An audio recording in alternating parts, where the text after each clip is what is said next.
মা কতদিন পর যে স্কুলে এলাম যে আমার প্রিয় বান্ধবীটার সাথে একটু দেখা করতেছি। এই তুই এখানেই বসে আছিস? এই শোন, তুই আমার কাছে আর আসবি না, তোর সাথে আমি আর কখনো থাকি না। যা তো, তুই এতদিন পর এসে আবার বন্ধু বন্ধু করছিস, যা এখান থেকে। আমার মনটা ভেঙে দিল, আমি ম্যামকে বিচার দেবো। ম্যাম ম্যাম, এই ম্যাম ঘুম থেকে ওঠেন।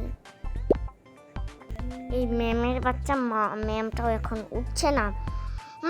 আমার মাথাটা খুব গরম হয়ে গেছে। এই কি হচ্ছে তোর, এত ডাকাডাকি করছিস কেন? আমার মেজাজটা নষ্ট করে এখন তুই ভালো সাজ দিছিস। কি মারছে, চল।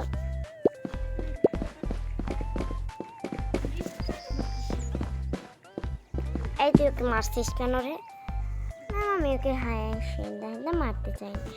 ও এসে আমার সাথে আবল তাবল কথা বলছে, আমার তো রাগ ঠিক আছে, আমি ওর সাথে আড়ি দিয়ে দিয়েছি। কি আবল তাবল কথা বলছি ওর সাথে? যা, ব্যাগ গুছিয়ে বাড়ি যা, তোর মা তোকে নিতে আসছে। Okay ma'am. এই যে আসো, আমি তোমার আম্মু। Thank you. আমার মা চলে আসছে, এবার আমি তাদের গাড়ি দিতে। চলো মা, আমার না খুব কষ্ট হচ্ছে। হ্যাঁ চলো। তো আজকে এই পর্যন্তই। আমাদের ভিডিওতে সবাই একটু লাইক কমেন্ট শেয়ার করে দিবেন।